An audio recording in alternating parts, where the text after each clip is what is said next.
All right, everybody. Welcome to the late night Vegas chicken podcast. Trey and Josh have finally arrived. They made it. They were on I guess it's a red eye flight. Is that what? Okay. Yeah. A red eye flight with the hello and welcome boys. I came with I guess, like the Raptors PR plus package or whatever. Yeah. And I will say this. Also, there's a bunch of writers on the plane. One of them clapped when the plane landed. I'm not going to reveal who clapped, but somebody clapped when the plane landed. For people who want to know about, I guess, the whole and welcome decorum on planes, how how did they do? One thing I'll say with red eye flights, the really good thing is that no one claps. Everyone's so tired, they just get up. Everyone's efficient, and they just leave. There is no haggling. Usually, there wasn't a single baby crying. Do you have any other plane stories? No AC on this plane, and heading to Vegas, sweating for literally 5 hours straight. Usually, and we've been on a few flights together. Both of us sleep right through the flights, snore the whole time. I did not sleep a single minute of this flight, and was sweating the entire time. He took off his socks. His back, his back was sweating.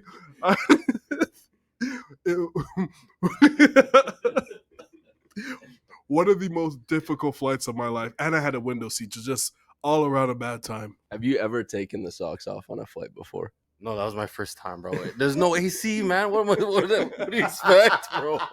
It was crazy. Dude, when we landed, they told everybody, close the blinds and turn the AC on because they're like, it's so hot. We don't want to worry anything. I guess it was during the middle of the day. It was like plus 44. I was burning out on the strip today, man. I was like, I brought, last time we came, Trey, and we all forgot lotion. I brought lotion for everybody this time. Anyway, we haven't talked any basketball. That's why we're here. We're in Las Vegas to talk about basketball. Obviously, Trevon is credentialed. We have credentialed Trey. And I went to the Raptors practice today. They established their win ballroom situation. And first thing I want to ask, just to get the sense of everything. What are you looking forward to most, or what are you expecting at Summer League? I think for me, the biggest thing you want to see is improvement from Jacoby Walter in terms of his on-ball reps. I think during the season, he showed that there's bones there of being a decent off-ball player. He can defend at the point of attack and is really physical. He has good feel and can cut off of the ball. Some of the finishing obviously hasn't translated, and he obviously needs. And he looks like he's put on weight actually. He looks a little stocky, which is a really, really good sign. Hopefully, he can keep that weight on into the season.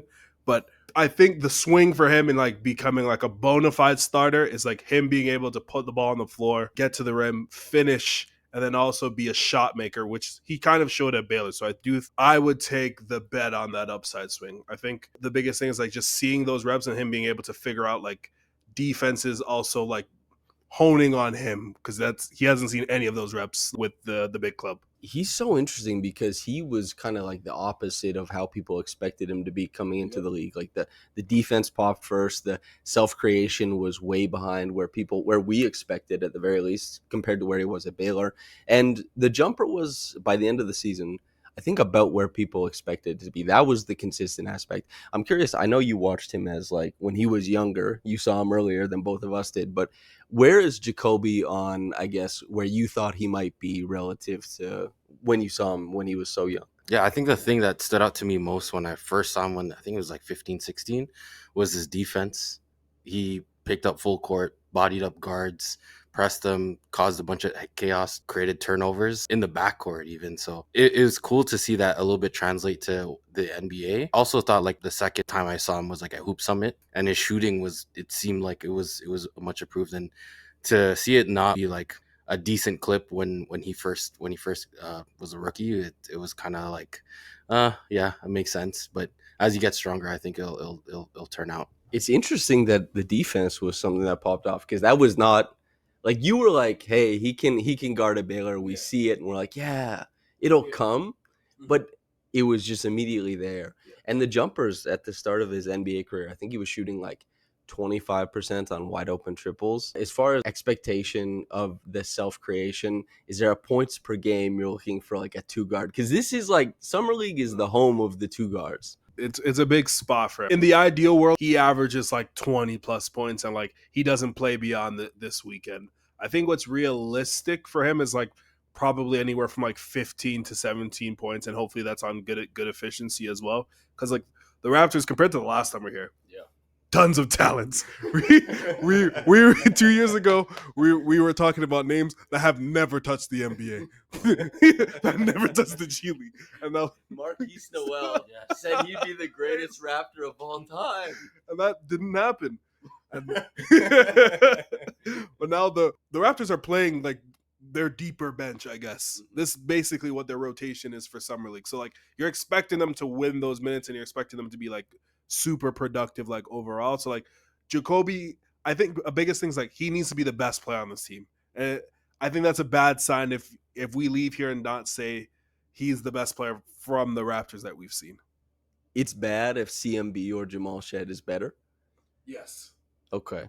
By the way, CMB looked, and I don't want to worry anybody. He looked shorter than I expected him to look. Now, I mean, measurements are measurements. It was like when we were doing the podcast and somebody was like, you keep saying Grady's so much bigger than Jacoby. The measurements don't bear that out because he's not that much bigger, but he seems a lot bigger. Yeah.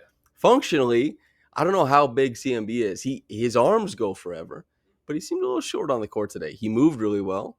He was slick passing throughout practice the whole time.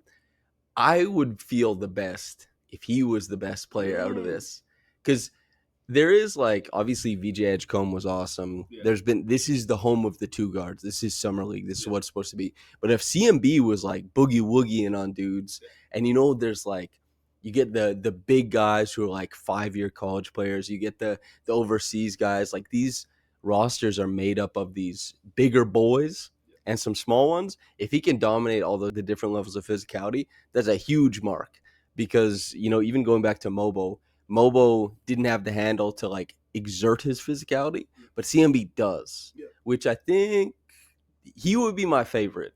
But I guess like what's the pitch for Jacoby instead of him? I think Jacoby's just going to get obviously more opportunity and on-ball reps. The Raptors current lineup, I'm assuming him and Mobo are going to play together, or at least some variation of minutes, and that's going to be tough in terms of overall spacing. Like him playing well and being the best player obviously be a really good thing. I just think like the scenario doesn't necessarily suit his skill set, which makes it tough. As far as what we're looking for, like Jacoby, obviously we want him scoring, handling, playmaking, and providing like a whole bunch of defensive pressure. With CMB, his limitations offensively is the jumper, which is going to hurt him, obviously, but he has a pretty expansive offensive game. Are you looking for initiator reps, post-ups, screening? Because he was used mostly as a screener in practice today from the visible stuff. What do you want to see? I think every action that Jakob Poeltl occupies, like CMB, should be the initiator of that within the offense. He has the best processing skills on the team. He might even be the best passer on the team, to be honest, over Jamal Shed. So I think him getting in some of those actions and initiating like mid-post, operating as a dribble handoff guy, like is sort of what he'll kind of be replicating in some limited minutes with the big club. And I think it offers him the best opportunity to like get downhill and drive and score, which I want to see. That's the one thing I think offensively. He doesn't necessarily need to have, I think, a big box score for me to be impressed. But if the handle and finishing like over length translates, then like his stock goes through the moon. I'll find my way to it if we don't have the big box score. Yeah. But we haven't been getting much of it. Like we haven't gotten the fun stuff, man. Why not have the guy? Like remember when Scotty came on the scene? Everyone's like, he can't score at all. He can't shoot it. Comes out, bang, bitch. Like that's dude. That was incredible. That was something to look forward to. That was fun. CMB, I would like that same level of punch. Now he's not the 4th overall pick in a really vaunted draft class, but Ninth is pretty good. You guaranteed a Hall of Famer. you put the pen to it. CMB, I guess. Any thoughts on CMB? Because for anybody who didn't listen to our draft podcast right after he got selected, you came in and you said, this is kind of what I saw for him prior. But for anybody who's getting introduced to CMB through this podcast, what's the quick pitch? Yeah, I think Trey kind of went over it, was that he's kind of like could play in the middle of the floor really, really well. Short roll, he could play in the dunker spot. You can entry him and initiate actions with him from like delay actions. And yeah, from those plays, he can keep and attack the rim. And I think that's kind of the things that we'll see. And also defensively, I think he'll be all over the floor, do all the little things. I think he'll rebound, he'll box out. And that's some of the things that I saw from him when I saw him 3 years ago here in Vegas at the Tarkanian tournament, was that, you know, he wasn't like the big box score guy, but he did all the little things. And I think that's the type of player that he'll kind of be like, his baseline will be. So it'll be fun to watch. He really is, based on what you told me and then going back and learning more about him as I studied his game, he really was a guy who kept showing more and more. Like, he'd establish the baseline basketball stuff, and then he'd take more to chew. And then he eventually ended up being like a star, and then obviously a top 10 pick in the NBA draft. But you brought up the defense. This team should be excellent at defense. I guess the starting lineup projects something close to like Jamal Shed, Jacoby Walter, CMB Mobo, Castleton maybe, Battle might be in there. Chomche, I don't know if he'll start, but it would be pretty wild if he did. I'm trying to get, and also Alijah Martin fits in there. I had a one-on-one with Elijah today. If you want to go, it's on the website. There's a write-up on. Yeah, there's a lot of good quotes in there. He was actually like, not often do you get the 39th overall pick comes in and is like, I want to guard Jokic, and he's 6'2". But that's what he said. He was like, I was watching Caruso and I thought I could do that. That's incredible. But the defense, I guess, what's the pitch? You've been preaching a potential championship at Summer League for years, man. We've been waiting for years. So I'm curious, where will the defense lead this team? I think at the point of attack, like, they're phenomenal. Like, Jacoby and like Jamal Shed is like such a high plane for defense at Summer League. They're both guys that like really get after it. And I think the Raptors are going to play like a super aggressive style defensively. And then like you topple that with like a guy like CMB who has like, I think what makes him great defensively is like his like spatial awareness. Like, he makes rotations that aren't asked of each individual player. He has the awareness to fill up spots and make up for the other mistakes around him as well. And like, he uses his length to like protect the rim, and then also is able to like create events just because of that like spatial awareness. So like, I think across the board defensive, like even mobile as well. Chomche, he's chaos like personified. They should be able to like protect the rim, be super aggressive defensively. They're probably going to pick up a lot of guys full court, and I think a lot of their offense will come through creating tons of turnovers, which is sort of the style I think the Raptors kind of want to play next season. So it should be fun to watch. Who's the defensive player of the year on this squad? On this squad, it's going to be CMB.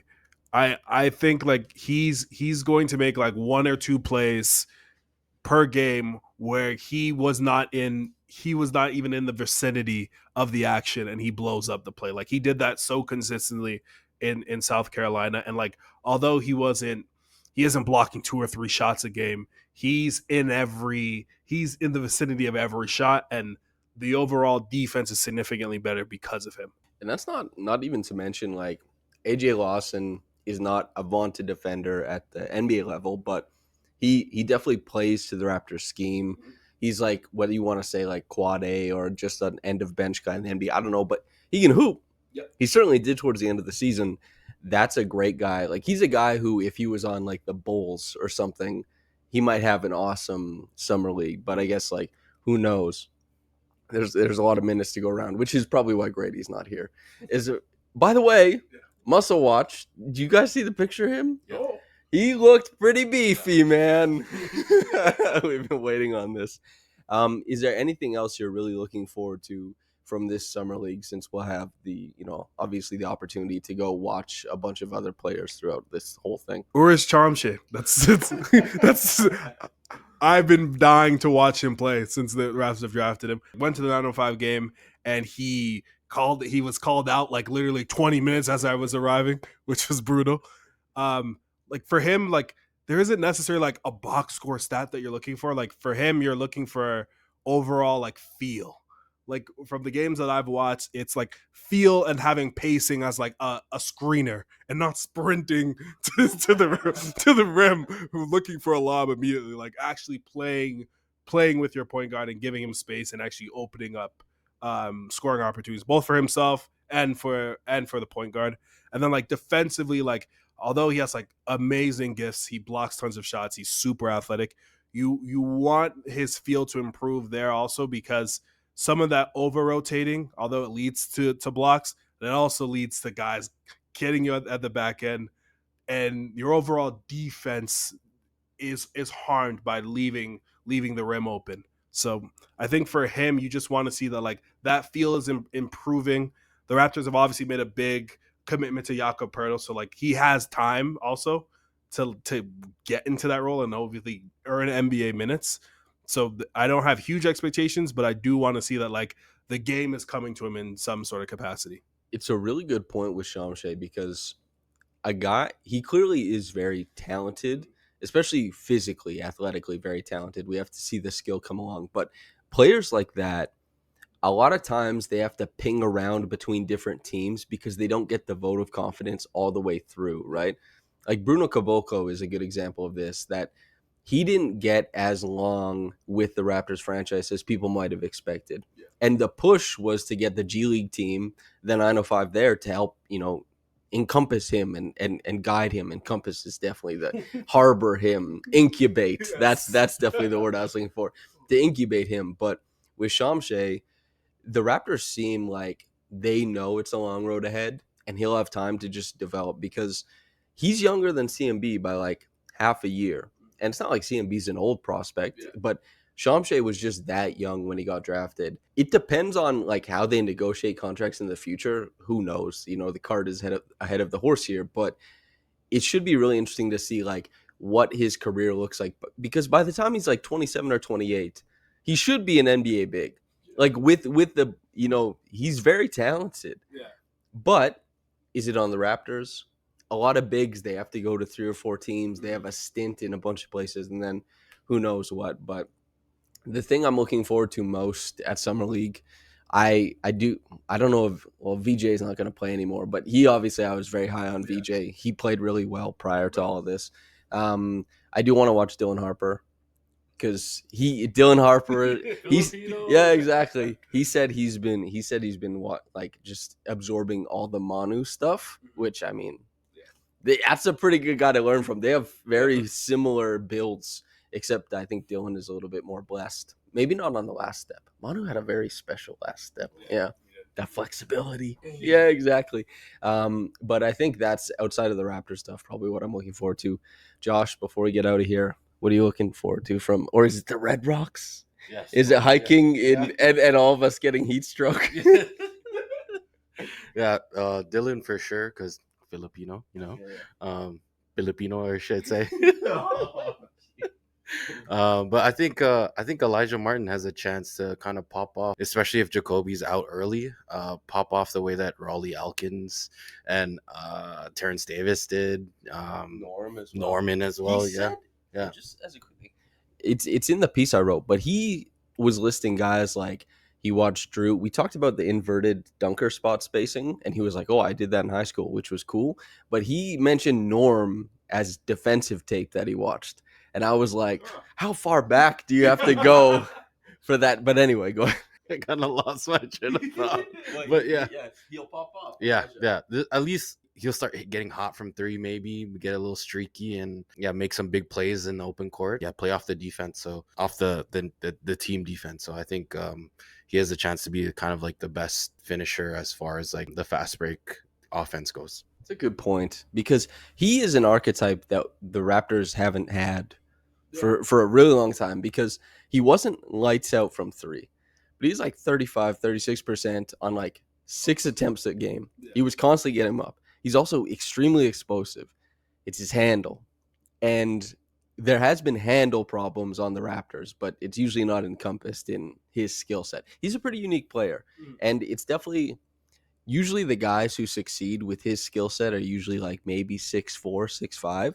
It's tough to do it at a 6'2", but man, standing next to him today, that dude is like brolic as hell. He's very jacked. Anything you want to say before we get out of here, Trey? The New Orleans Pelicans will be probably my number 2 team just watching throughout summer league. Hornets? They're not over. They're not just for summer league. I'm just saying they have 2 of the 5 best prospects I thought that they had. I wouldn't have traded away like the 2026 pick. I'm not saying I would, but like Derek Queen and like Jeremiah Fears should be like super duper fun. They should be able to play like super fast and like play off of each other. So I'm gonna be looking forward to seeing that also. All right, everybody. This is just a little snippet of all the work that's coming out of Vegas from us. We'll be doing a podcast, a combined thing with Hello and Welcome as well. So that's coming. But yeah, more insights and more fun. Get ready for Summer League. This will be out a day before the Raptors play. Just go to Raptors Republic on like Instagram or Twitter. All the scheduling will be out there. And follow us and like and comment and subscribe and all that. And stay tuned. We're live from Vegas. We're talking to the players. We're tapped in. We're here. Thanks for tuning in, everybody. Whether you got into this in the morning or at night, have a blessed day and goodbye.